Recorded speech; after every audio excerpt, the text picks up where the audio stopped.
Peço aos irmãos que abram a escritura no livro do profeta Joel, capítulo 2. Vamos ler do versículo 1 ao 17. Joel, capítulo 2, versículo 1 ao 17. Diz assim a palavra do Senhor. Tocai a trombeta em Sião, e clamai em alta voz no meu santo monte. Tremam todos os moradores da terra, porque o dia do Senhor vem, já está perto. Dia de trevas e de escuridão, dia de nuvens e densas trevas, como a alva espalhada sobre os montes. Povo grande e poderoso, qual nunca houve desde o tempo antigo, nem depois dele haverá pelos anos adiante, de geração em geração. Diante dele um fogo consome, e atrás dele uma chama abrasa. A terra diante dele é como o jardim do Éden, mas atrás dele um desolado deserto. Sim, nada lhe escapará. A sua aparência é como a de cavalos, e como cavaleiros assim correm. Como o estrondo de carros irão saltando sobre os cumes dos montes. Como o ruído da chama de fogo que consome a pragana. Como um povo poderoso posto em ordem para o combate. Diante dele temerão os povos. Todos os rostos se tornarão enegrecidos. Como valentes correrão, como homens de guerra subirão os muros. E marchará cada um no seu caminho, e não se desviará da sua fileira. Ninguém apertará a seu irmão, marchará cada um pelo seu caminho. Sobre a mesma espada se arremessarão e não serão feridos. Irão pela cidade, correrão pelos muros, subirão as casas, entrarão pelas janelas como o ladrão. Diante dele tremerá a terra, abalar-se-ão os céus. O sol e a lua se enegrecerão, e as estrelas retirarão o seu resplendor. E o Senhor levantará a sua voz diante do seu exército, porque muitíssimo grande é o seu arraial. Porque poderoso é, executando a sua palavra. Porque o dia do Senhor é grande e muito temível. E quem o poderá suportar? Ainda assim, agora mesmo diz o Senhor: convertei-vos a mim de todo o vosso coração, e isso com jejuns e com choro e com pranto. E rasgai o vosso coração e não as vossas vestes, e convertei-vos ao Senhor vosso Deus, porque ele é misericordioso e compassivo, e tardio em irar-se, e grande em benignidade, e se arrepende do mal. Quem sabe se não se voltará e se arrependerá, e deixará após si uma bênção, em oferta de alimentos e libação para o Senhor vosso Deus? Tocai a trombeta em Sião, santificai um jejum, convocai uma assembleia solene, congregai o povo, santificai a congregação, ajuntai os anciãos, congregai as crianças e os que mamam. Saia o noivo da sua recâmara e a noiva do seu aposento. Chorem os sacerdotes, ministros do Senhor, entre o alpendre e o altar, e digam: poupa a teu povo, ó Senhor, e não entregues a tua herança ao opróbrio, mas que os gentios, para que os gentios o dominem. Porque diriam entre os povos: onde está o seu Deus? Amém. Até aqui, meus irmãos. Podem se assentar todos. Então, continuando aqui a exposição do livro do profeta Joel. Nós já vimos aqui no capítulo 1 que Israel estava debaixo de um juízo de Deus por causa do pecado, onde eles estavam enfrentando uma seca. E juntamente com isso, uma praga de gafanhotos, tão terrível quanto jamais havia tido antes naquela terra. E aqui nós temos, em continuidade, no capítulo 2, e essa descrição, só que eu quero, irmãos, que vocês entendam que as profecias, e muitas delas, elas têm certos níveis de tanto de, como podemos dizer assim, de interpretação ou de cumprimento dessas profecias. Então, muitas vezes elas têm um cumprimento imediato para aquele tempo, mas normalmente também muitas profecias têm um cumprimento que se dá de maneira mais plena, né? Ou pelo menos de outra forma mais adiante.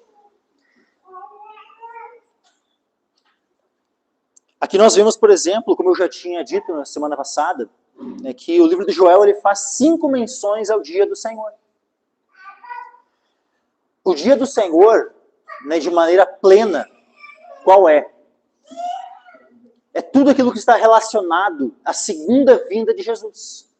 Tanto os juízos que antecedem a segunda vinda do Senhor, que vão se dar no princípio das dores e na grande tribulação, o próprio dia da vinda, e também o que vem na sequência, o milênio. Tudo isso faz parte do dia do Senhor, onde finaliza no juízo final.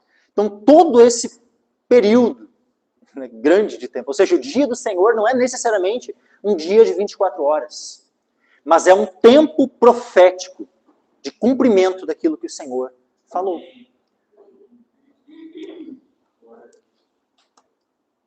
E vejam que, quando fala aqui em Joel do dia do Senhor, em partes, aqueles juízos que já estavam vindo sobre a nação, eles eram já o dia do Senhor. Mas em que sentido? Nesse sentido de, sabe quando tem assim, eles eram como se fosse um tipo que apontava para o dia do Senhor. Davi, ele é um tipo que aponta para Cristo. Isaac foi um tipo que apontava para Cristo. Isaac não era Cristo. Davi não era Cristo. Salomão também é um tipo que aponta para Cristo, mas Salomão não era o próprio Cristo. Então, aqui em Joel, e aquilo que o povo estava vivendo ali, essa praga de gafanhotos, essa seca e tudo, todos os juízos de Deus que estavam vindo sobre a nação de Israel nesse tempo, eles já eram um tipo que apontava para o dia do Senhor. Então era como uma espécie assim, de aperitivo a respeito do dia do Senhor. Mas o dia do Senhor mesmo, em sua plenitude, ele se dará nos tempos do fim. Em todos os eventos relacionados com a segunda vinda de Cristo e o juízo final.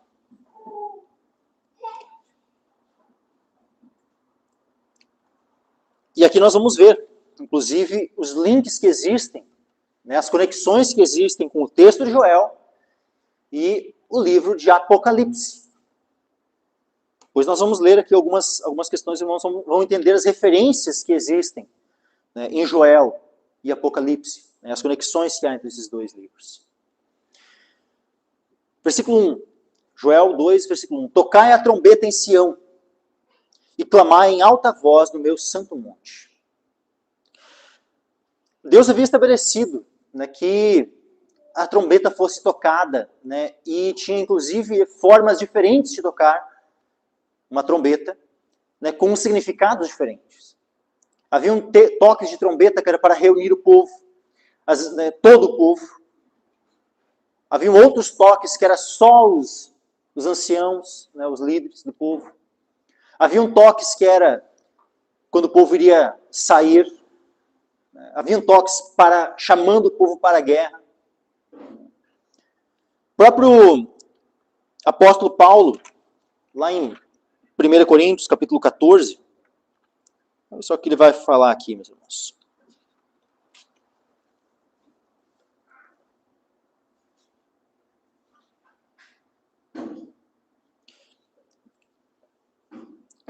Versículo 8. 1 Coríntios 14, versículo 8. Porque se a trombeta der som incerto, quem se preparará para a batalha? Assim também vós, se com a língua não pronunciardes palavras bem inteligíveis, como se entenderá o que se diz? Porque estareis como que falando ao ar. Então, o toque de trombeta precisava ser um som certo, um som certeiro, que tinha um significado.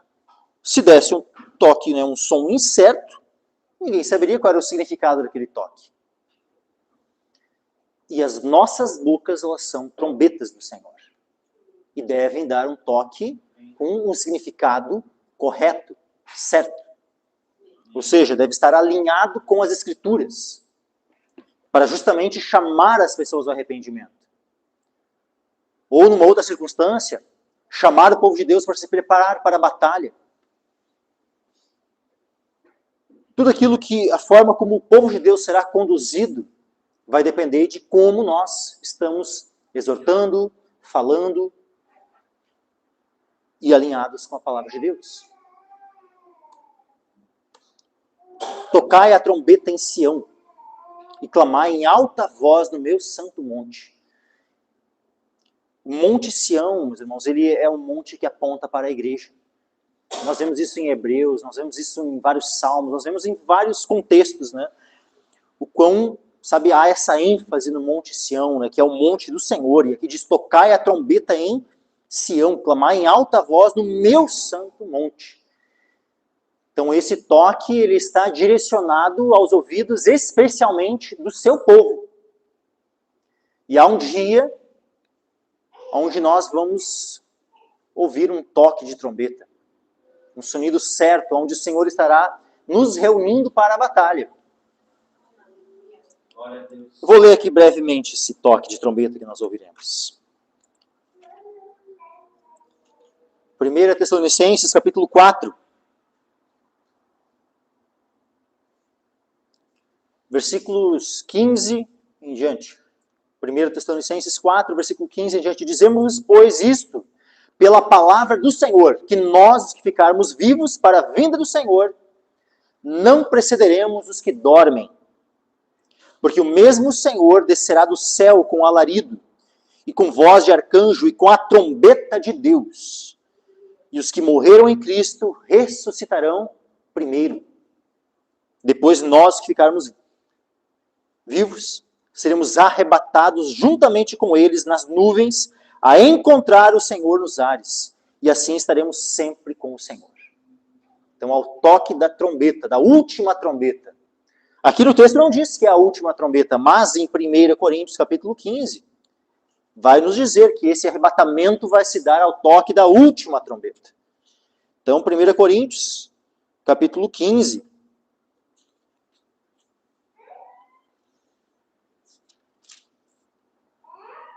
E versículo 51 em diante, diz assim, eis aqui vos digo um mistério, na verdade nem todos dormiremos, mas todos seremos transformados. Num momento, num abrir e fechar de olhos, ante a última trombeta, porque a trombeta soará, e os mortos ressuscitarão incorruptíveis, e nós seremos transformados. Esse dia, meus irmãos, do toque da trombeta, no ápice do dia do Senhor, o dia da vinda do nosso Senhor Jesus, é um dia alegre para nós, meus irmãos. Porque é o dia que nós seremos reunidos para o encontro com o Senhor nos ares. É o dia onde nós seremos transformados, como diz aqui. Os mortos ressuscitarão, todos em corpos incorruptíveis e revestidos de imortalidade. Seremos arrebatados para o encontro com o Senhor nos ares, ante o toque da última trombeta. Mas agora, os ímpios, para os ímpios, o dia do Senhor, e especialmente o dia da volta do Senhor Jesus, para os ímpios não é um dia alegre. Vejam o que diz aqui em Joel capítulo 2. Tremam todos os moradores da terra, porque o dia do Senhor vem, já está perto. Os moradores da terra precisam tremer. Mas agora nós, cuja cidadania está nos céus, nós não precisamos tremer. Para nós é um dia alegre, meus irmãos. Para nós é o dia que nós aguardamos. É o dia da plenitude da nossa salvação. É esse dia. Porque esse dia para nós, meus irmãos, é um dia de livramento. Porque é o dia onde todas as tribulações cessarão. Mas agora, é o dia que, em especial, começará a tribulação daqueles que nos atribulavam. Por isso que os moradores da terra, aqueles cujo coração está fixo nessa terra, aqueles cujas mentes só pensam nas coisas da terra, esses devem tremer. Tremam todos os moradores da terra, porque o dia do Senhor vem, já está perto. Para estes, para os ímpios, como diz no versículo 2, é um dia de trevas e de escuridão. Dia de nuvens e densas trevas, como a alva espalhada sobre os montes. É um dia terrível para os ímpios. Para todos os pecadores que não se arrependeram de seus pecados, que não se voltaram para o Senhor. Para todos os pecadores que seguiram após a besta, para estes será um dia terrível.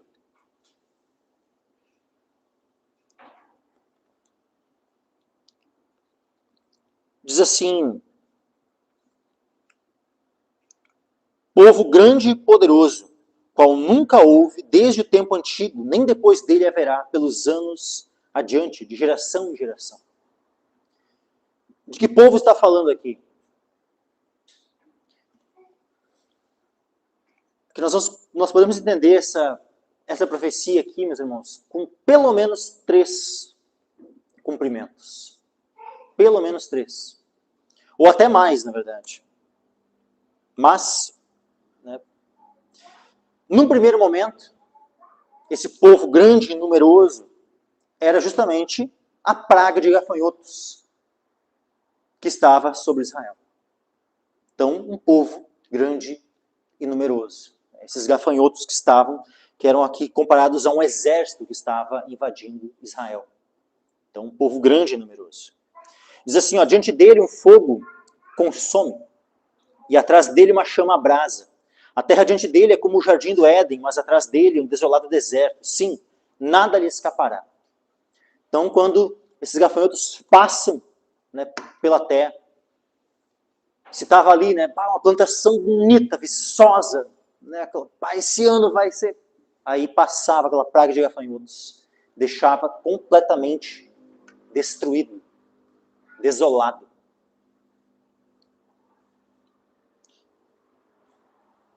Diz assim, a sua aparência é como a de cavalos, e como cavaleiros assim correm. E de fato os gafanhotos, né, especialmente a cabeça do gafanhoto, ela tem uma certa semelhança assim, com a cabeça de cavalos. Como o estrondo de carros irão saltando sobre os cumes dos montes. Gafanhoto, né, é um bicho que salta e voa, né, os dois. Como o estrondo de carros e todo esse enxame, todo esse exército enorme, né, qual nunca houve antes, quando voam juntos, né, produzem um som terrível. Som, como diz aqui, né, como o estrondo de carros, né, irão saltando sobre os cumes dos montes. Como o ruído da chama de fogo que consome a pragana. Como um povo poderoso posto em ordem para o combate. Diz assim, adiante dele temerão os povos, todos os rostos se tornarão enegrecidos. Então imagina, né, o povo de Israel ali, e aí simplesmente, né, vendo aquela nuvem enorme de gafanhotos vindo. Assim. E aí, diante dele, né, todos os povos temerão. Todos os rostos se tornarão enegrecidos. Como valentes correrão, como homens de guerra subirão os muros, e marchará cada um no seu caminho, e não se desviará da sua fileira. Então, eles podem não ter um general à sua frente, né, no sentido assim, um gafanhoto que é o general, que é o rei deles, né, como em Provérbios mesmo diz, né, faz essa referência. Mas mesmo assim, eles marcham, né, tudo em ordem. Irão pela cidade, correrão pelos muros, subirão as casas, entrarão pelas janelas como ladrão, invadirão a tudo.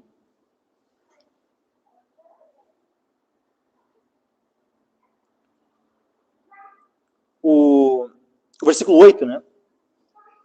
Ninguém apertará seu irmão, marchará cada um pelo seu caminho, sobre a mesma espada se arremessarão e não serão feridos. Adiantaria?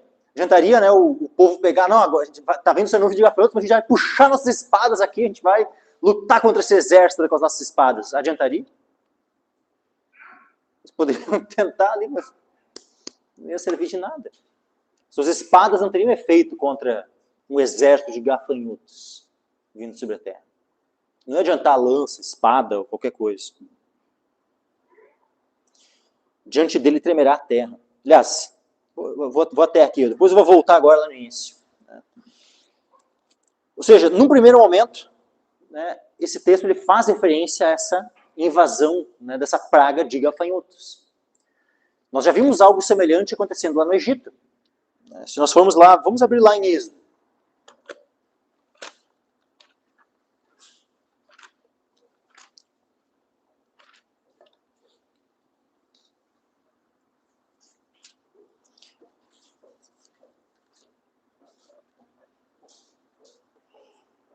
Êxodo capítulo 10. Diz assim: depois disse o Senhor a Moisés, versículo 1, Êxodo 10, versículo 1. Depois disse o Senhor a Moisés: vai a Faraó, porque tenho endurecido o seu coração e o coração de seus servos, para fazer esses meus sinais no meio deles, e para que contes aos ouvidos de teus filhos e dos filhos de teus filhos as coisas que fiz no Egito, e os meus sinais que tenho feito entre eles, para que saibais que eu sou o Senhor. Veja que essa verdade que ela foi repetida ali em Joel. No início de Joel é dito: ouvi isto, vós anciãos, escutai todos os moradores da terra, porventura isso aconteceu em vossos dias, ou nos dias de vossos pais, fazei sobre isso uma narração a vossos filhos, e vossos filhos a seus filhos, e os filhos destes a outra geração. Veja que há uma conexão aqui. Versículo 3, Êxodo 10, 3. Assim foram Moisés e Arão a Faraó e disseram-lhe: assim diz o Senhor, Deus dos Hebreus: até quando recusarás humilhar-te diante de mim? Deixa ir o meu povo para que me sirva. Porque se ainda recusares deixar ir o meu povo, eis que trarei amanhã gafanhotos aos teus termos, e cobrirão a face da terra, de modo que não se poderá ver a terra. E eles comerão o restante que escapou, o que vos ficou da saraiva. Também comerão toda a árvore que vos cresce no campo, e encherão as tuas casas, e as casas de todos os teus servos, e as casas de todos os egípcios, quais nunca viram teus pais, nem os pais de teus pais, desde o dia em que se acharam na terra até o dia de hoje. E virou-se e saiu da presença de Faraó. E os servos de Faraó disseram-lhe: até quando este homem nos há de ser por laço? Deixa ir os homens, para que sirvam ao Senhor, seu Deus. Ainda não sabes que o Egito está destruído? Então Moisés e Arão foram levados outra vez a Faraó, e ele disse-lhes: ide, servi ao Senhor vosso Deus. Quais são os que hão de ir? E Moisés disse: havemos de ir com nossos jovens, com nossos velhos, com nossos filhos e com as nossas filhas, com as nossas ovelhas, com os nossos bois, havemos de ir, porque temos de celebrar uma festa ao Senhor. Então ele lhes disse: seja o Senhor assim convosco, como eu vos deixarei ir a vós e a vossos filhos. Olhai que há mal diante da vossa face. Não será assim agora, ide vós, homens, e servi ao Senhor. Ide vós, homens, só os homens, né? E servi ao Senhor, pois isso é o que pedis. E os expulsaram da presença de Faraó. Então disse o Senhor a Moisés: estende a tua mão sobre a terra do Egito, para que os gafanhotos venham sobre a terra do Egito, e comam toda a erva da terra, tudo que deixou a saraiva. Então estendeu Moisés a sua vara sobre a terra do Egito, e o Senhor trouxe sobre a terra um vento oriental, todo aquele dia e toda aquela noite. E aconteceu que pela manhã o vento oriental trouxe os gafanhotos. E vieram os gafanhotos sobre toda a terra do Egito, e assentaram-se sobre todos os termos do Egito. Tão numerosos foram que antes destes nunca houve tais gafanhotos, nem depois deles haverá. Porque cobriram a face de toda a terra, de modo que a terra se escureceu. Olha só, de modo que a terra se escureceu. E comeram toda a erva da terra, e todo o fruto das árvores, e deixaram a saraiva. E não ficou verde algum nas árvores, nem na erva do campo, em toda a terra do Egito. Então Faraó se apressou a chamar Moisés e Arão e disse: pequei contra o Senhor, vosso Deus, e contra vós. Agora, pois, peço-vos que perdoeis o meu pecado, somente dessa vez, e que oreis ao Senhor, vosso Deus, que tire de mim somente esta morte. E saiu da presença de Faraó e orou ao Senhor. Então o Senhor trouxe um vento ocidental fortíssimo, o qual levantou os gafanhotos e os lançou no mar vermelho. E não ficou um só gafanhoto em todos os termos do Egito. O Senhor, porém, endureceu o coração de Faraó, e este não deixou ir os filhos de Israel. Aqui nós temos o que é poder, né, uma descrição, né, dessa praga de gafanhotos que o Senhor havia enviado sobre o Egito. E algo semelhante a isso estava agora acontecendo em Israel. Faraó foi chamado ao arrependimento. E Faraó vai lá e, né, pequei, reconhece, né, que pecou. Mas assim que a praga é removida, o que acontece? O seu coraçãozinho é endurecido. Pelo Senhor, ele diz. Né? Tem momentos que dizem que Faraó endurece seu coração. Outros momentos que diz que o Senhor endureceu o coração de Faraó.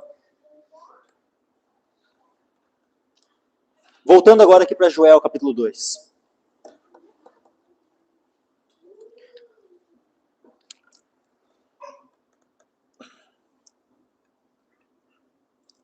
Versículo 2. Joel 2, versículo 2. Dia de trevas e de escuridão. Dia de nuvens e densas trevas. Densas trevas. Por que densas trevas? Dois motivos. Um, porque o sol, em determinadas ocasiões, vai escurecer. O outro, também porque a gente já vai ler um texto em Apocalipse que vai descrever porque também das densas trevas. Como alvo espalhada sobre os montes, povo grande e poderoso, qual nunca houve desde o tempo antigo, nem depois dele haverá pelos anos adiante de geração em geração. Diante dele um fogo consome, e atrás dele uma chama brasa. A terra diante dele é como o jardim do Éden, mas atrás dele um desolado deserto. Sim, nada lhe escapará. A sua aparência é como a de cavalos, e como cavaleiros assim correm. Como o estrondo de carros irão saltando sobre os cumes dos montes, como o ruído da chama de fogo que consome a pragana. Eu não sei se os irmãos já ouviram alguma vez o som assim de um fogo muito forte. Sabe, esses tempos, faz o quê? 2 semanas atrás, não foi semana passada, foi na outra, né? Isso. Há 2 semanas atrás, nós estávamos lá em Vista Alegre do Prata. Né? Estávamos lá, estava bem frio, lá, serra, assim, então normalmente é mais frio que aqui no litoral. E aí tinha uma lareira, né, que o meu padrasto, né, o Ari, ele ligou, assim. E aí aquele fogo na lareira, assim, né, ele começou a fazer um barulho. E daqui a pouco, né, que barulho é esse?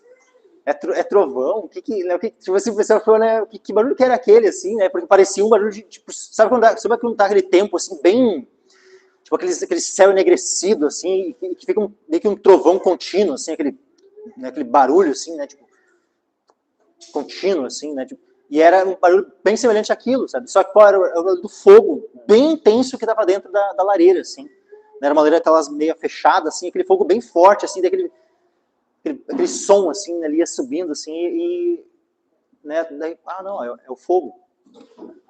Se numa lareira, né, assim, já tem esse, né, já dá esse som, né, imagina, assim, né, quando há de fato, uma floresta em chamas, né, algo, né, um fogo em uma proporção muito maior. Quem está perto vai ouvir o som. E é um som tremendo, assim, um som muito forte. Só que há alguns juízos que eles têm conexão com todos esses textos aqui. Nós vimos, por exemplo, em Joel capítulo 1, versículo 6, Joel 1,6 diz assim, porque subiu contra a minha terra uma nação poderosa e sem número. Os seus dentes são dentes de leão e tem queixadas de um leão velho. Lembrem disso. Seus dentes são dentes de leão, tem queixadas de um leão velho. Pouco mais adiante, nesse mesmo capítulo 1 de Joel, vai falar o seguinte, versículo 19 e versículo 20. A ti, ó Senhor, clamo, porque o fogo consumiu os pastos do deserto e a chama abrasou todas as árvores do campo. Também todos os animais do campo bramam a ti, porque as correntes de água secaram e o fogo consumiu os pastos do deserto. Então aqui fala de um fogo consumindo os pastos, consumindo, como diz aqui, todas as árvores do campo. Fala sobre esses gafanhotos, fala aqui sobre esse exército, né, como diz aqui,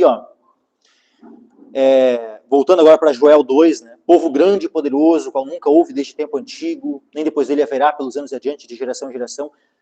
Diante dele um fogo consome, atrás dele uma chama brasa, a terra diante dele é como o jardim do Éden, mas atrás dele um desolado deserto. Sim, nada lhe escapará, sua aparência é como a de cavalos, como cavaleiros se correm, como estrondo de carros irão saltando sobre os cumes dos montes, como o ruído da chama de fogo que consome a pragana, como um povo poderoso posto em ordem para combate. Diante dele tremerão os povos, todos os rostos se tornarão enegrecidos. E, meus irmãos, do que é que está falando aqui? Para onde que aponta futuramente o cumprimento dessas coisas? É exatamente para o período do toque das trombetas. Quando diz tocar a trombeta em Sião, não é somente o toque da última trombeta. Esse toque, meus irmãos, aqui é o toque de todas as trombetas. Só que Joel ele está como que unindo a visão inteira, que em Apocalipse, né, nos detalha, nos dá os detalhes de tudo, o toque das 7 trombetas, cada trombeta, né, o seu juízo, o seu evento ali relacionado. Né, mas Joel, ele vê de longe a questão e traz, né, o toque de uma trombeta. E coloca esses juízos, né, todos mesclados como se fosse uma coisa única. Só que vamos lá em Apocalipse. Vamos ler ali um pouco. Capítulo 8. Apocalipse capítulo 8, versículo 6 em diante. Diz assim: e os 7 anjos que tinham as 7 trombetas prepararam-se para tocá-las. E o primeiro anjo tocou a sua trombeta e houve saraiva e fogo misturado com sangue. E foram lançados na terra e queimou-se a terça parte das árvores e toda a erva verde foi queimada. Olha isso, meus irmãos. Vejam, houve saraiva e fogo ao toque da primeira trombeta. Houve saraiva e fogo misturado com sangue. Vejam que é saraiva e fogo misturado com sangue.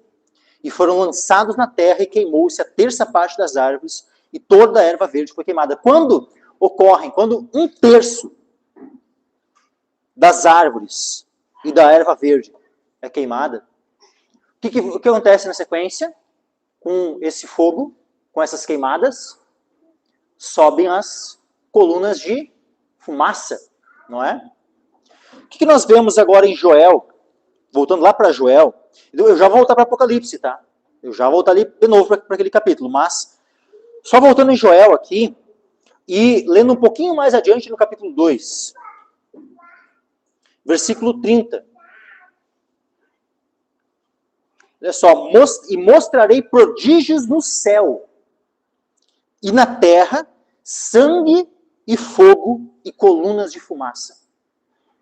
Veja que não é só fogo e colunas de fumaça, é sangue e fogo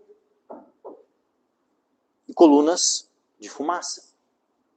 O sol se converterá em trevas, a lua em sangue, antes que venha o grande e terrível dia do Senhor.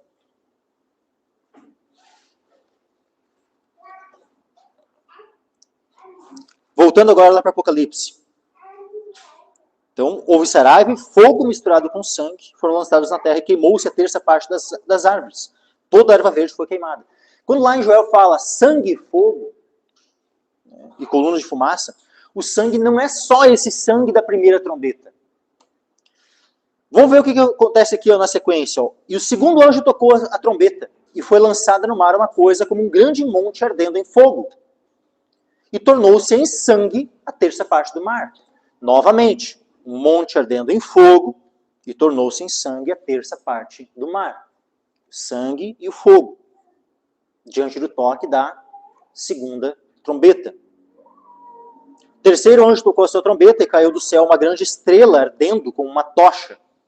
E caiu sobre a terça parte dos rios e sobre as fontes das águas. E o nome da estrela era Absinto, e a terça parte das águas tornou-se em absinto. E muitos homens morreram das águas porque se tornaram amargas.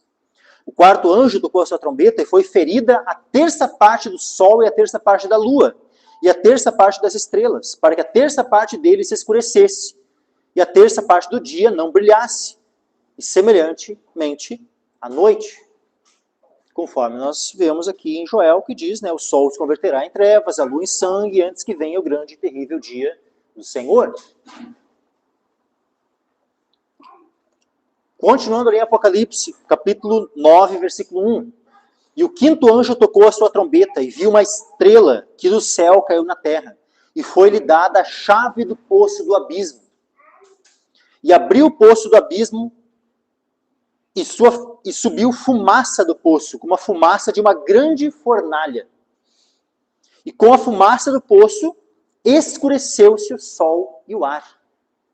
Lembrando, nós lemos ali em Joel, capítulo 2, quando diz...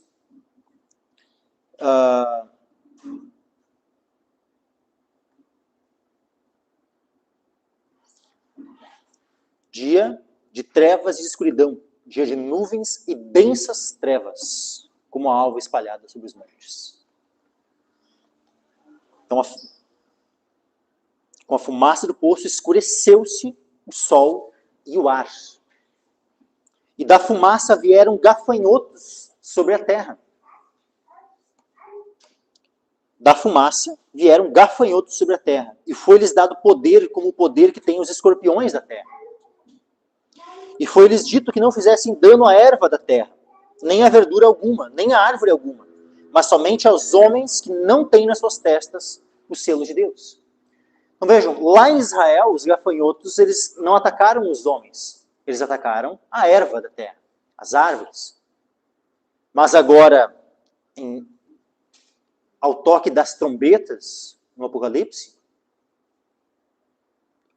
é o inverso. É dito que não fizessem dano à erva da terra, e nem à verdura alguma, e nem à árvore alguma, mas somente aos homens que não têm nas suas testas o selo de Deus. Mas nós, meus irmãos, se nós somos verdadeiros crentes, e nós tivermos que passar pelo período da grande tribulação, nós teremos o selo de Deus ou não? Nós teremos. Porque se nós temos o Espírito Santo de Deus, nós somos selados com o Espírito Santo. Então nós temos o selo de Deus. Então esses gafanhotos aqui, que é dito, né, que vieram gafanhotos sobre a terra, e foi-lhes dado poder, né, como os escorpiões, eles vão fazer dano a nós? Não, é dito somente aos homens que não têm nas suas testas o selo de Deus. E foi-lhes permitido não que os matassem, mas que por 5 meses os atormentassem. E o seu tormento era semelhante ao tormento do escorpião quando fere o homem.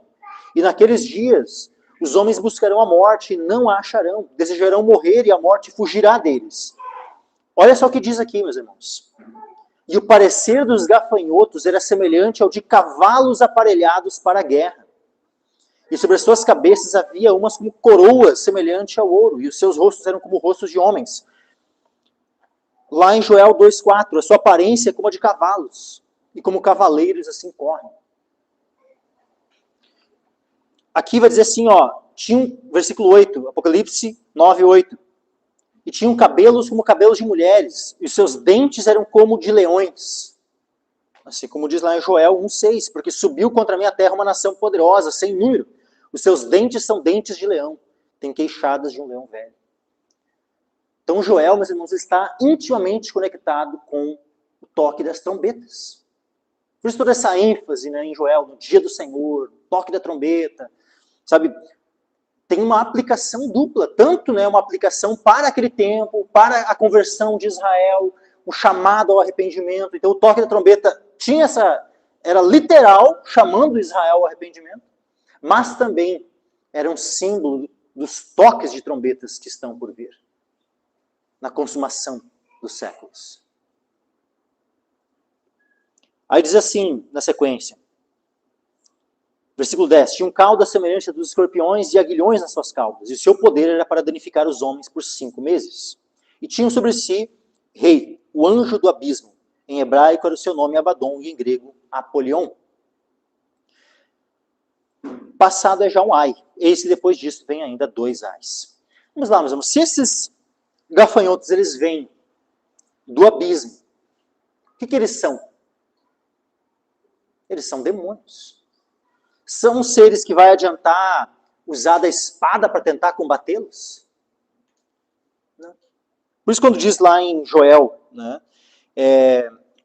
Versículo Joel 2:7, como valentes correrão, como homens de guerra subirão os muros, e marchará cada um no seu caminho, não se desviará da sua fileira, ninguém apertará seu irmão, marchará cada um pelo seu caminho, sobre a mesma espada se arremessarão e não serão feridos.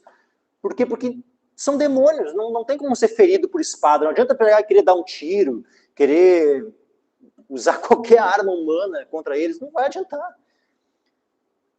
Os homens não terão o que fazer, simplesmente os homens que não têm o selo de Deus serão atormentados e não têm, eles não vão conseguir escapar.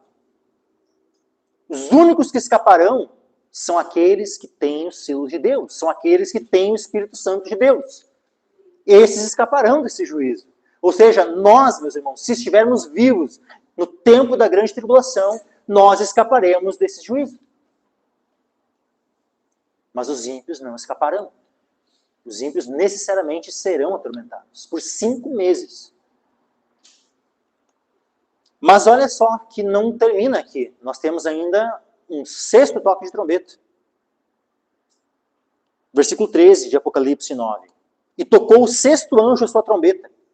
E ouvi uma voz que vinha das 4 pontas do altar de ouro que estava diante de Deus, a qual dizia ao 6º anjo que tinha a trombeta: solta os 4 anjos que estão presos junto ao grande rio Eufrates. E foram soltos os 4 anjos que estavam preparados para a hora, e dia, e mês, e ano, a fim de matarem a 1/3 parte dos homens. Vejam, antes era só atormentar, mas agora, esses aqui, meus irmãos, a 6ª trombeta, é um juízo de Deus, onde 1/3 parte dos homens serão mortos. Com base nos números atuais que nós temos. Está em torno de 8 bilhões, né? Mas não vai mais muito tempo para chegar em 9 bilhões a quantidade de pessoas na Terra. Se nesse tempo do toque da 6ª trombeta houverem 9 bilhões de pessoas na Terra, significa que 3 bilhões de pessoas morrem por causa desse juízo, da 6ª trombeta. É algo, meus irmãos, eu posso dizer assim que é algo inimaginável. Porque jamais aconteceu algo perto disso, algo próximo a isso. Pega ali assim, ó, Primeira Guerra Mundial, né, os milhões que morreram. Pega a Segunda Guerra Mundial, os milhões que morreram. Pega as pandemias, né, que houveram nesses últimos séculos aí, né, a gripe espanhola, Covid, ou qualquer peste que teve, né, a nível mundial. E compara assim, qual foi a porcentagem de pessoas que morreram, seja nessas guerras, na Primeira e na Segunda Guerra Mundial, ou nessas pestes que houveram, e vê qual é a proporção de pessoas que morreram da Terra total. Não tem, meus irmãos, não tem comparação com o que será esse juízo. É dito assim, versículo 16, Apocalipse 9, 16, e o número dos exércitos dos cavaleiros era de 200 milhões. E eu vi o número deles. Existe algum exército no mundo de 200 milhões? Não, meus irmãos. Não achem que porque, mas a Índia tem lá tantos bilhões de pessoas, a China tem tantos bilhões. Depois, em casa, né, não façam isso agora, não peguem celular agora, por favor. Mas, em casa, pesquisem. Qual é o número, tá, de soldados que há no exército dos Estados Unidos, no exército brasileiro, no exército da China, no exército da Índia. Qual é o número de soldados que há nesses exércitos? Faz a soma, assim, daqui a pouco, de todos os exércitos que há no mundo inteiro. Em todos os países do mundo, a soma total dos soldados que existem nos exércitos. E vê se tu chega em 200 milhões. Nem somando todos os exércitos que há no mundo, meus irmãos, não chega nesse número. Nem com todos os exércitos que há no mundo, não chega nesse número de soldados. E esses soldados aqui não são... Esse exército aqui não é um exército de soldados humanos também. O número dos exércitos dos cavaleiros era de 200 milhões e eu vi o número deles. E assim vi os cavalos nesta visão. E os que sobre eles cavalgavam tinham couraças de fogo e de jacinto e de enxofre. Olha só, eles tinham couraças de fogo e de jacinto e de enxofre. E as cabeças dos cavalos eram como cabeças de leões.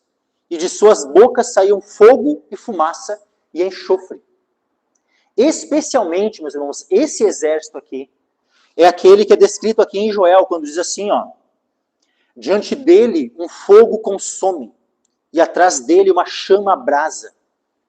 A terra diante dele é como o jardim do Éden, mas atrás dele um desolado deserto. Sim, nada lhe escapará. A sua aparência é como a de cavalos, e como cavaleiros assim correm. Como estrondo de carros irão saltando sobre os cumes dos montes, como o ruído de chama de fogo que consome a pragana, como um povo poderoso posto em ordem para o combate. Diante dele temerão os povos, todos os rostos se tornarão enegrecidos. Principalmente diante desse último juízo que essa profecia aqui de Joel está escrevendo, está descrita. Porque os rostos se tornarão enegrecidos. Uma possibilidade, enegrecido inclusive pelo fato de ter sido atingido por essa praga. Como é que funciona alguém que é atingido por fogo, fumaça e enxofre?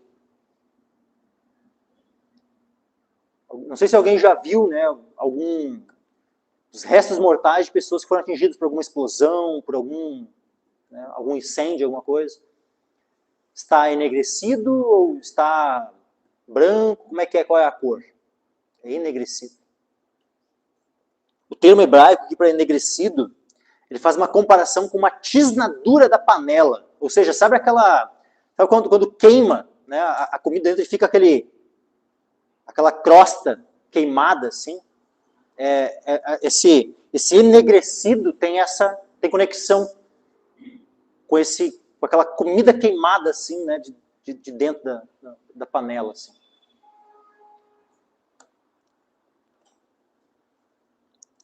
Então, voltando lá, Apocalipse, né, 18. Ó.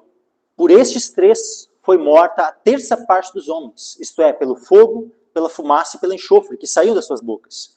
Porque o poder deles está na sua boca e nas suas caudas. Porquanto as suas caudas são semelhantes a serpentes, e têm cabeças, e com elas danificam.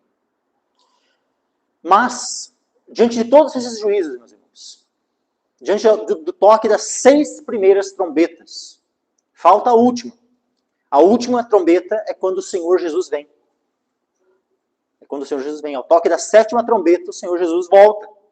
Mas vejam que até o toque da 6ª trombeta, como é que estão os homens? Arrependidos dos seus pecados? E os outros homens que não foram mortos por essas pragas, não se arrependeram das obras de suas mãos, para não adorarem os demônios e os ídolos de ouro, de prata, de bronze, de pedra, de madeira, que nem podem ver, nem ouvir, nem andar.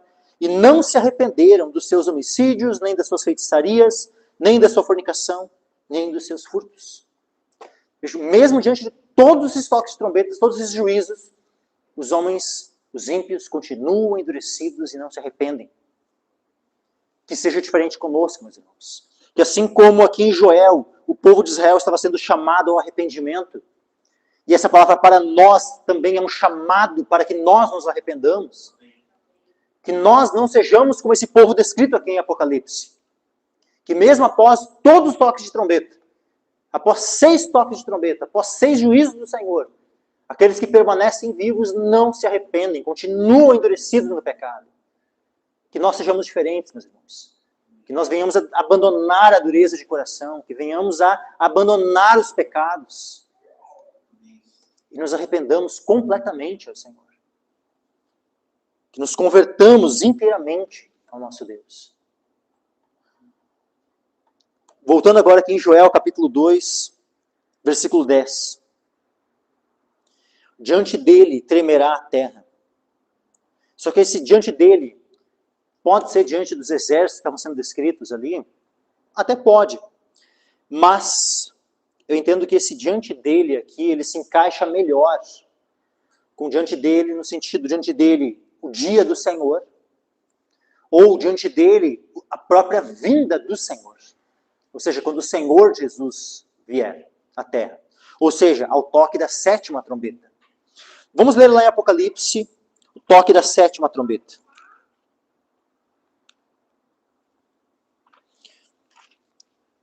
Toque da sétima trombeta, meus irmãos, ele diz o seguinte, capítulo 11, versículo 15.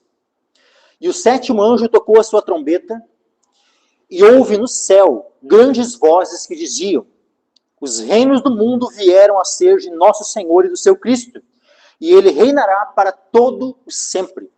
E os 24 anciãos que estão assentados em seus tronos diante de Deus prostraram-se sobre os seus rostos e adoraram a Deus, dizendo: graças te damos, Senhor Deus Todo-Poderoso, que és e que eras e que hás de vir, que tomaste o teu grande poder e reinaste.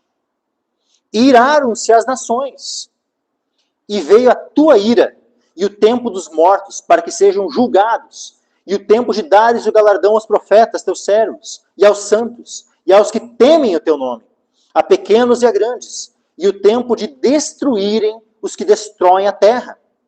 E abriu-se no céu o templo de Deus, e a arca da sua aliança foi vista no seu templo, e houve relâmpagos, e vozes, e trovões, e terremotos, e grande saraiva. Então vejam ao que está conectado a vinda do Senhor. Há relâmpagos, vozes, trovões, terremotos e grande saraiva. Ou seja, a terra vai tremer. Vai haver um terremoto de uma proporção inimaginável também. Porque o terremoto ao qual está associada a segunda vinda de Cristo é um terremoto que é descrito em Apocalipse como nunca tendo acontecido na terra. Tal terremoto. Esse terremoto aqui, descrito aqui ao toque da sétima trombeta, é o mesmo lá da sétima taça. Quando a sétima taça é derramada. Abra lá em Apocalipse 16. Apocalipse 16, versículo 17. E o sétimo anjo derramou a sua taça no ar e saiu uma grande voz do templo do céu, do trono, dizendo: está feito. E houve vozes de trovões e relâmpagos, e houve um grande terremoto, como nunca houve desde que há homem sobre a terra. Tal foi este tão grande terremoto. Então essa ocasião aqui do derramar da sétima taça é a mesma. Porque a sétima taça ela é derramada em conexão com o toque da sétima trombeta. E o que também está relacionado a tudo isso? A abertura do sexto selo. Vamos agora ler aqui a abertura do sexto selo. Apocalipse 6, versículo 12. E havendo aberto o sexto selo, olhei e eis que houve um grande tremor de terra. O mesmo do toque da sétima trombeta e o mesmo tremor de terra descrito lá no derramar da sétima taça. Houve um grande tremor de terra, o sol tornou-se negro como saco de silício, e a lua tornou-se como sangue. E as estrelas do céu caíram sobre a terra, como quando a figueira lança de si os seus figos verdes, abalada por um vento forte. E o céu retirou-se como um livro que se enrola, e todos os montes e ilhas foram removidos dos seus lugares. E os reis da terra, e os grandes, e os ricos, e os tribunos, e os poderosos, e todo servo, e todo livre, se esconderam nas cavernas e nas rochas das montanhas. Os ímpios vão estar assim diante do Senhor, buscando se esconder. E olha qual vai ser o dito que vai estar na boca dos ímpios, quando o Senhor Jesus estiver voltando. E diziam aos montes e aos rochedos: caí sobre nós, e escondei-nos do rosto daquele que está sentado sobre o trono, e da ira do Cordeiro. Porque é vindo o grande dia da sua ira, e quem poderá subsistir? Isso é que os ímpios vão dizer, é o ponto de vista dos ímpios, diante do dia do Senhor, diante do dia da vinda do nosso Senhor Jesus. Voltando lá para Joel, capítulo 2, versículo 10 e 11. Diante dele, ou seja, diante desse dia grandioso, do toque da sétima trombeta, da vinda do Senhor Jesus, diante dele tremerá a terra, abalar-se-ão os céus, o sol e a lua se enegrecerão, as estrelas retirarão seu resplendor. E o Senhor levantará a sua voz diante do seu exército. Só que aqui, meus irmãos, no versículo 11, em conexão com o dia do Senhor, o dia da segunda vinda. O exército aqui são os anjos do céu. O exército aqui é o seu povo que será transformado. Aqueles que morreram serão ressuscitados e serão arrebatados para o encontro com o Senhor nos ares. No contexto da segunda vinda, o exército são estes, somos nós. E o exército também são os anjos. Porque o que acontece na segunda vinda? Vejam lá Apocalipse 19.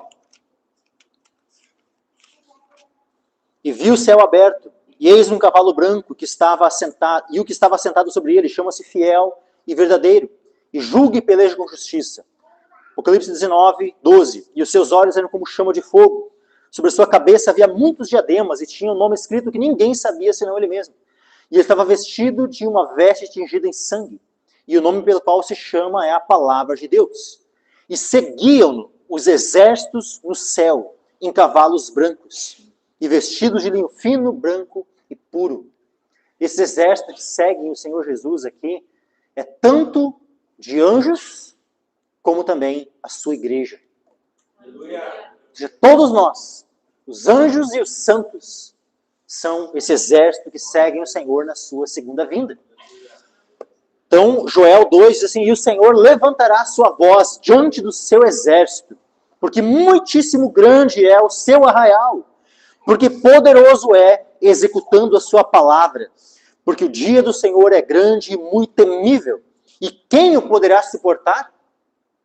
Lembra da pergunta lá dos ímpios? Veio o grande dia da sua ira, quem poderá subsistir? Quem poderá suportar? Olha que coisa tremenda, né? Como os livros, né, as profecias estão conectadas, né? Mas agora, se nós queremos fazer parte desse exército do Senhor, se nós, de fato, não queremos estar ao lado daqueles, né, que estarão dizendo, chegou o dia da ira, quem poderá subsistir?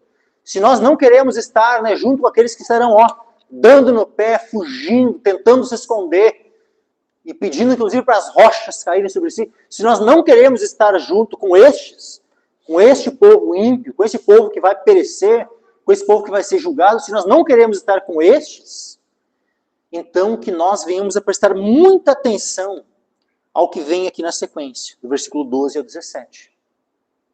Porque se nós prestarmos atenção e obedecermos, aplicarmos ao nosso coração o que está descrito no versículo 12 ao 17 de Joel 2, aí a nossa parte é a parte da herança dos santos na luz. Aí a nossa parte é a parte daqueles que são salvos, é a parte daqueles que aguardam com alegria o dia da vinda do Senhor.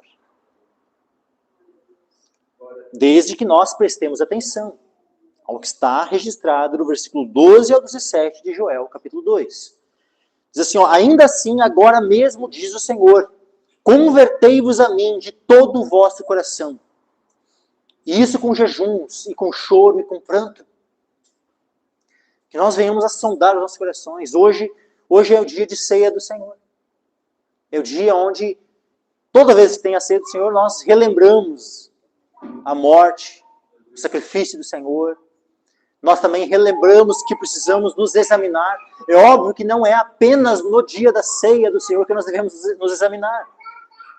Mas essa verdade do sacrifício do Senhor pelos nossos pecados, essa verdade que o perdão nos é estendido por meio do seu sacrifício na cruz, essa verdade que nós precisamos de um autoexame, isso nos é relembrado. Algo que nós devemos todos os dias estar nos examinando. Mas na ceia do Senhor isso nos é relembrado. E aqui, meus irmãos, o que nos é dito em Joel? Convertei-vos a mim de todo o vosso coração. Isso com jejuns, com choro, com pranto.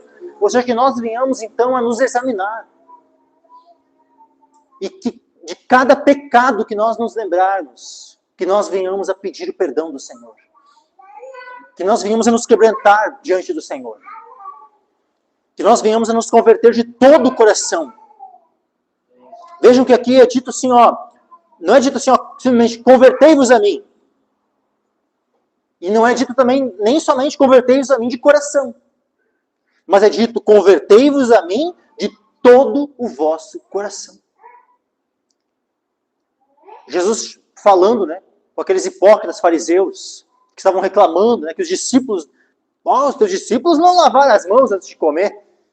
E aí, Jesus diz, vocês são uns hipócritas. Vocês louvam a Deus com a boca de vocês, mas o coração de vocês está longe dele. Que nós não sejamos como aqueles fariseus, né, que cantam ao Senhor, que né, ora, ergue a voz em oração e tal, mas o coração está longe. Não que nós venhamos a dar ouvidos aqui à palavra do Senhor e nos converter completamente de todo o nosso coração ao Senhor, com jejum, com choro, com pranto. Sabe? Que nós peçamos ao Senhor para que o Senhor nos sonde e que o Senhor nos quebrante.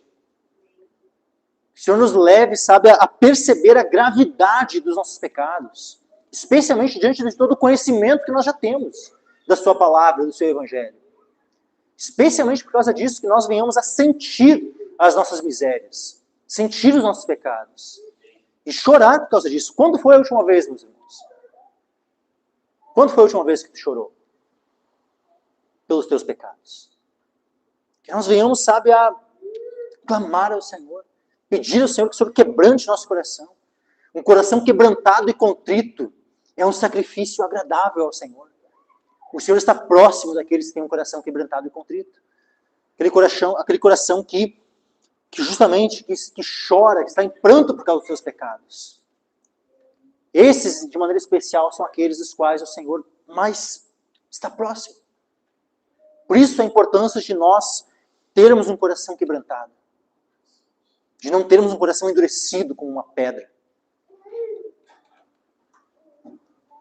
Lembra daquela mulher? Quando Jesus chega na casa do fariseu Simão, né, que ele convida ele para jantar na casa dele. Tal. Aí daqui a pouco, né, tem uma mulher pecadora, que está lá lavando os pés de Jesus com as suas lágrimas, enxugando com seus cabelos. E aí, né, o cara lá julgando, né, se esse fosse profeta, né, falando de Jesus, se esse fosse profeta, saberia qual é a mulher que está tocando nele. Aí Jesus, Simão, vou te fazer uma pergunta. Tinha dois homens, né, que deviam. E aquele que era o credor, né, um devia 50, outro devia 500. E ele resolveu perdoar ambos. Qual que vai amá-lo mais? Aí o Simão, eu penso que é aquele que, né, teve a dívida maior perdoado. Aí Jesus, julgaste bem. Pois é, eu cheguei aqui, tu não me deste ósculo, não me deste um beijo quando eu entrei na tua casa, me saudando. Mas essa mulher não cessa de beijar os meus pés. Tu, né, não me lavaste os pés, não me ungiste, né, mas ela ungiu, né, os meus pés e secou com seus cabelos. Por isso, os seus muitos pecados lhes são perdoados. Porque aquele a quem pouco é perdoado, pouco ama. Mas aquele que muito é perdoado, muito ama. Então, meus irmãos, quem é aquele que vai amar mais ao Senhor? É aquele que mais é perdoado. Só que nós poderíamos aqui começar a fazer uma listinha assim, né? E botar assim, o irmão tal, esse aqui pecou bastante. Isso aqui foi, eu já pequei pouquinho. A gente poderia fazer essa lista?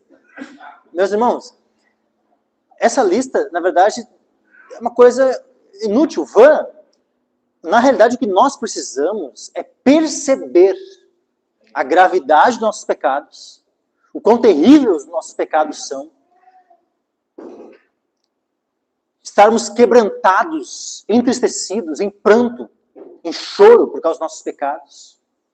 E dessa forma, então, perceber o quão grandioso é o perdão do Senhor para os nossos pecados. E dessa forma, então, amarmos ao Senhor de uma maneira muito mais intensa. É isso que nós precisamos, meus irmãos. Então, versículo 13, rasgai o vosso coração, e não as vossas vestes. Os judeus tinham o costume, né, de em momentos de tristeza, rasgarem as vestes. Em situações, sabe, que eram muito chocantes, assim, eles rasgavam as vestes. Morria, né, um parente, né, um filho, esposa, um pai e tal, em luto, né? Eles rasgavam as vestes. Então, como um sinal de tristeza. Então, poderia, né? Em sinal de tristeza pelo pecado, rasgar as vestes. Só que, o que Deus diz? Rasgai o vosso coração e não as vossas vestes. Porque alguém pode demonstrar exteriormente tristeza pelo pecado, sem que haja essa disposição interior de tristeza pelo pecado. Então, o que Deus quer não é apenas uma manifestação exterior de tristeza pelo pecado. Muito mais, Ele quer o interior, Ele quer o coração. Rasgai o vosso coração e não as vossas vestes, e convertei-vos ao Senhor Deus. Porque Ele é misericordioso. Então vejam, existem os juízos, mas existe a oferta de misericórdia da parte do Senhor. Por isso esse chamado ao arrependimento. E esse chamado ao arrependimento não é um chamado vão. Deus não está dizendo para nós nos arrependermos, para nós nos convertermos a Ele. E Ele lá assim, mas eu vou ver se mesmo tu arrependido, de repente eu vou te perdoar ou não. O texto que está deixando, olha como Deus está sendo descrito, meus irmãos.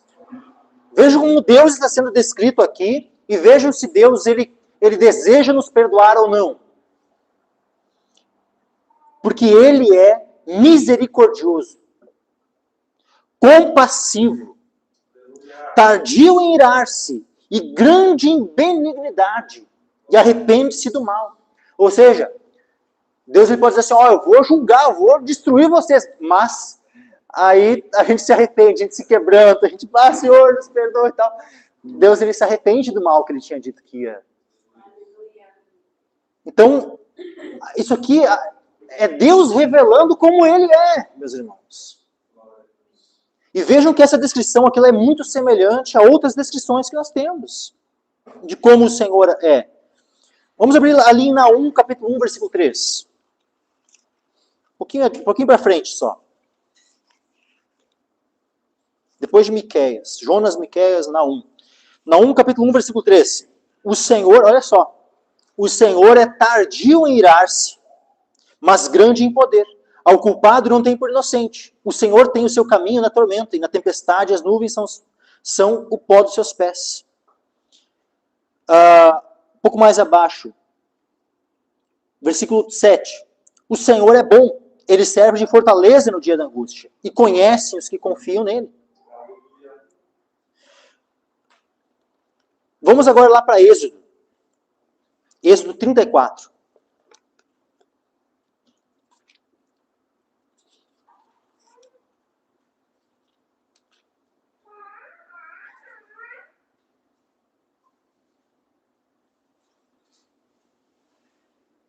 Êxodo 34, versículo 5 em diante. Diz assim, e o Senhor desceu numa nuvem e se pôs ali junto a ele, e ele proclamou o nome do Senhor.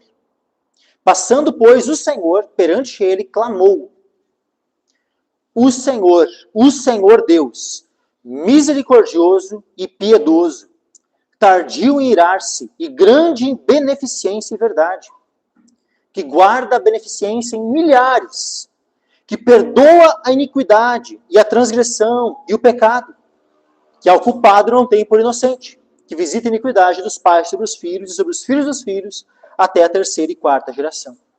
Então vejam, aqueles que não querem se arrepender, Deus não vai inocentar o culpado. Mas agora, aqueles que se arrependem, como é que Deus revela a estes?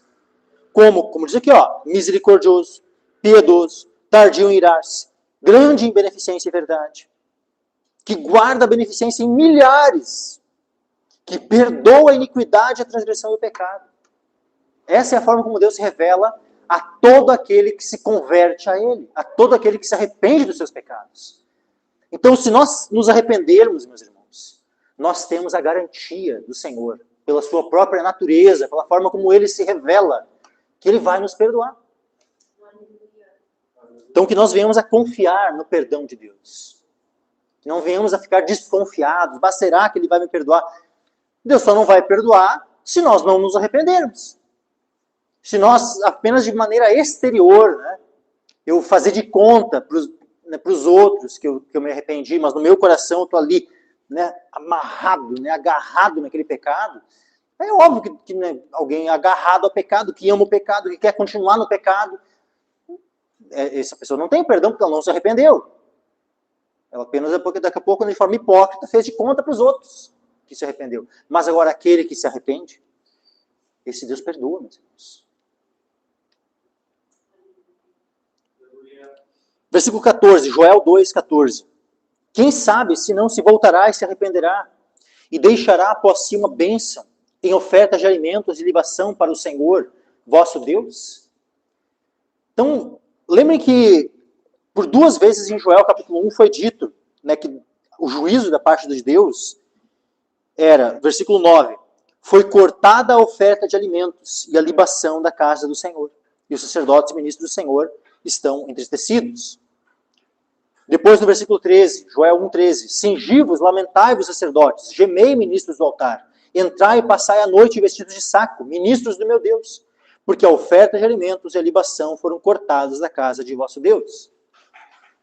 Mas agora, na restauração diante do arrependimento, o que é dito? Quem sabe se não se voltará e se arrependerá e deixará após si uma bênção? Por que esse quem sabe? Porque esse quem sabe será que vocês vão se arrepender mesmo? Eles poderiam estar sendo chamados ao arrependimento e não se arrepender. Eles poderiam ser chamados ao arrependimento e ficarem endurecidos. Quantas vezes, né? Tá lá os profetas chamando o povo ao arrependimento e o povo vai lá e mata o profeta. O povo, tá lá o profeta diante de um rei lá, chamando o rei ao arrependimento, o rei. E quem te constituiu como conselheiro do rei? Muitas vezes a resposta diante das profecias era um endurecimento no coração. O faraó, não está lá o faraó, né? Vem a praga, tal, pequei e tal, e aí, ora por mim. Tal. Deus retira, né, os gafanhotos, mas daí na sequência já o coração endurecido. Depois disso vem mais 2 pragas ainda, vem a 9ª praga e depois a 10ª lá diante do faraó. Mas o faraó havia se arrependido sinceramente, de todo o coração, se convertido ao Senhor? Não. Então, a resposta poderia ser uma resposta de coração endurecido, ou de um falso arrependimento. Por isso, né, quem sabe. Mas, havendo um arrependimento sincero, o texto mesmo já diz ali, Deus é aquele que se arrepende do mal. Então, quem sabe se não se voltará e se arrependerá e deixará após si uma bênção em oferta de alimentos e libação para o Senhor, vosso Deus, ou seja, uma vez eles sendo restaurados, uma vez tendo novamente as colheitas restauradas, eles iriam colher e iriam... olha o foco, né? Olha que coisa tremenda, porque o foco não foi e vocês vão ter abastança nas suas casas. O foco foi que eles poderiam novamente estar ofertando na casa do Senhor. Eles poderiam ter não apenas o sustento para si. O foco principal não era esse. Mas que eles poderiam novamente cultuar de maneira alegre diante do Senhor, estar na presença do Senhor. Sabe, se um homem ficasse cego, vou dizer por mim, meus irmãos, se eu ficasse cego, sabe qual é a principal coisa que eu fico, que me dá, sabe, um receio no meu coração, assim, né, de uma possibilidade de ficar cego, é que eu não poderia mais ler a Escritura. Esse é o principal temor que eu tenho de cegueira, é eu não poder mais ler a Bíblia. Não é, tipo, qualquer dificuldade das coisas aí da vida e tal, né, que a cegueira poderia dar. É eu não poder estar aqui lendo a Escritura. Esse é o principal receio que eu tenho da cegueira. O de ficar surdo, o principal receio que eu tenho é de não poder mais ouvir os louvores. Não é simplesmente, né, da dificuldade de comunicação e tal. Não, é de não poder mais ouvir os louvores. Ou seja, aquilo que está relacionado ao culto ao Senhor, meus irmãos. É aquilo que a perda dos sentidos mais iria ser um peso para mim. Por isso que eles terem, né, os alimentos, as coisas restauradas, o foco principal aqui é que eles poderiam novamente estar usando esses alimentos para ofertarem na casa do Senhor. Como uma libação, como, né, a oferta de alimentos. Então que nós venhamos a ter o foco correto nas coisas. No uso de todos sabe, os talentos, né, as coisas que Deus nos dá, a saúde, o corpo, a visão, tudo aquilo que o Senhor nos dá, nós tenhamos, sabe, venhamos a usar de maneira apropriada. 15. Tocai a trombeta em Sião, santificai um jejum, convocai uma assembleia solene, congregai o povo, santificai a congregação, ajuntai os anciãos, congregai as crianças e os que mamam, saia o noivo da sua recâmara e a noiva do seu aposento. Vejam, todos são chamados a se reunirem, a se arrependerem, a estarem juntos. Mas a noiva, ela recém casou com o seu noivo. Eles estão ali nas núpcias, né, na lua de mel e tal. É um tempo de arrependimento. Então, mais importante do que o desfrutar da lua de mel é se arrepender. Vejam aqui, ó, inclusive, né, os que mamam. Ah, mas o meu filho, né, ele ainda mama. Uma criança mama até que idade? 1, 2 anos. Aí tem gente, não, a criancinha de 1, 2 anos de idade, ela não precisa estar no culto. Quem disse que não precisa estar no culto? Quem disse que não tem que estar junto, reunida na Assembleia Solene? Ah, mas meu filhinho tem 1 ano de idade, ele não entende ainda as coisas. Tem 1 ano de idade, ainda mama? Ok, mas o texto, o que diz aqui? Congregai o povo, santificai a congregação, ajuntai, olha só, os anciãos, congregai as crianças. Mas daí, para que alguém diga assim, né, que, mas até falando das crianças, né, então é aquela criancinha que já fala, que já entende alguma coisa, né, e tal, para ficar claro que não é só aquela criança que já entende, né, um pouco da pregação e tal, vai dizer, ó, inclusive, e os que mamam. Ou seja, o culto, a reunião é para todos.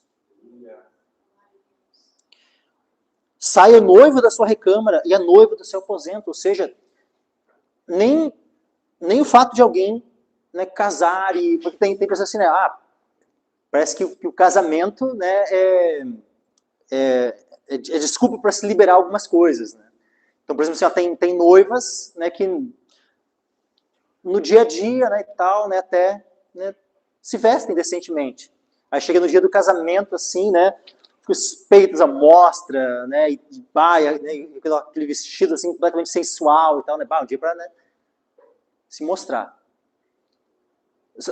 As convidadas, né, também, né, dos casamentos, né, quantas vezes tu vê, né, as irmãs na igreja até, né, às vezes, no dia a dia, né, ok, e tal, mas daí chega um dia de casamento, né, aqueles vestidinhos curtos, aquelas coisas assim e tal. Dia de casamento, meus irmãos, festa de casamento não é tempo de se liberar, né, para coisas da carne, para o pecado. É também dia de nós honrarmos, glorificarmos a Deus. Eu lembro que no dia que eu casei com a Marina, nós fizemos, né, um propósito em que assim que terminasse a festa de casamento, nós íamos fazer um jejum. E aí a gente fez um jejum, 24 horas, né? A gente jejuou, a gente só no dia seguinte, né, quando deu as 24 horas aqui, é que nós voltamos a comer, né, e podemos nos alegrar, né, como um novo casal, né, casado. Mas nós... Interessante, né? Isso na época eu nem associei aqui com o Joel, assim, simplesmente não quis fazer, né, algo. Estou dizendo que isso, vamos dizer assim, ensinando aqui uma doutrina, que todo casal que casa tem que fazer um jejum no dia do casamento. Não estou dizendo isso. É o que eu e a Marina fizemos. Né? Não estou trazendo aqui uma nova doutrina para a igreja e tal, né? Não é isso. Né? Mas é interessante como o jejum, o arrependimento, a busca pela face do Senhor, ela pode sim também estar associada mesmo que ao dia do casamento. Eu não estou dizendo que vai se jejuar na festa de casamento, mas estou dizendo assim que o Senhor deve ser glorificado. O coração pode ser sondado, pode ser uma oportunidade, sabe, de as pessoas serem ministradas e, quem sabe, conduzidas ao arrependimento num dia de casamento. Congregai o povo, aliás, versículo 17 e último. Chorem os sacerdotes, ministros do Senhor, entre o alpendre e o altar, e digam, poupa a teu povo, ó Senhor, e não entregues a tua herança ao opróbrio, para que os gentios o dominem. Porque diriam entre os povos, onde está o seu Deus? Primeiramente, né, quando diz aqui os sacerdotes, meus irmãos, vamos entender duas coisas. Primeiramente, todos são sacerdotes na nova aliança. Todos foram constituídos sacerdotes. O texto, né, que eu mencionei lá no início do culto, enquanto eu ministrei ali durante o louvor, lá de Apocalipse, né, aquele que nos amou e em seu sangue nos lavou dos nossos pecados, o que vai dizer também? Que ele nos constituiu reis e sacerdotes para o seu Deus e Pai. Então, Jesus, pelo fato de ele ter nos consagrado, nos santificado, nos lavado no seu sangue, dessa forma ele nos constitui sacerdotes, reis e sacerdotes. Então, todos os crentes que foram lavados no sangue de Jesus são feitos sacerdotes. Então, primeiramente, essa palavra, sim, ela é para todos nós. Chorem os sacerdotes, ministros do Senhor, entre o alpendre e o altar. Digam, poupa ao teu povo, ó Senhor, e não entregues a tua herança ao opróbrio, para que os gentios o dominem. Porque diriam entre os povos, onde está o seu Deus? Então, é uma oração que todos nós podemos fazer. Todos nós podemos o seu povo. Mas é óbvio que, assim como nesse contexto do Velho Testamento, os sacerdotes são aqueles que tinham um dever, né, de ensinar a congregação. Então, óbvio que, sim, existe uma responsabilidade extra, podemos dizer assim, aos pastores, aos anciãos, né, para que sejam exemplo para a congregação. Inclusive, um exemplo no que tange à intercessão, à oração. Então, que tanto eu, como aqueles que são já anciãos aí na congregação, tanto, né, o Aloísio, que é pastor, os diáconos, André, Gaúcho, Gilmar, que também é um ancião aqui na congregação, que nós possamos ter um modelo, um exemplo para a congregação, no que tange à intercessão. E que em breve, meus irmãos, nós venhamos a, como já disse, né, no último domingo, né, a estarmos marcando, né, um tempo de vigília, né, para estarmos jejuando, para estarmos buscando ao Senhor, especialmente em prol da nossa nação, tanto do povo de Deus, no primeiro momento, mas também, né, de maneira mais ampla, né, pelo nosso país. Os tempos não são fáceis, né, e como eu muitas vezes já converso com alguns irmãos, a situação ela só não está pior por causa da igreja do Senhor. E nós, como igreja, nós temos armas em nossas mãos, e que nós venhamos a lançar mão dessas armas. Amém, meus irmãos? E as armas do jejum, da oração, das vigílias, estão à nossa disposição e devemos lançar mão delas. Como diz ali, né? Santificar um jejum, convocar, né, uma assembleia solene. Que venhamos em breve fazer isso. Amém?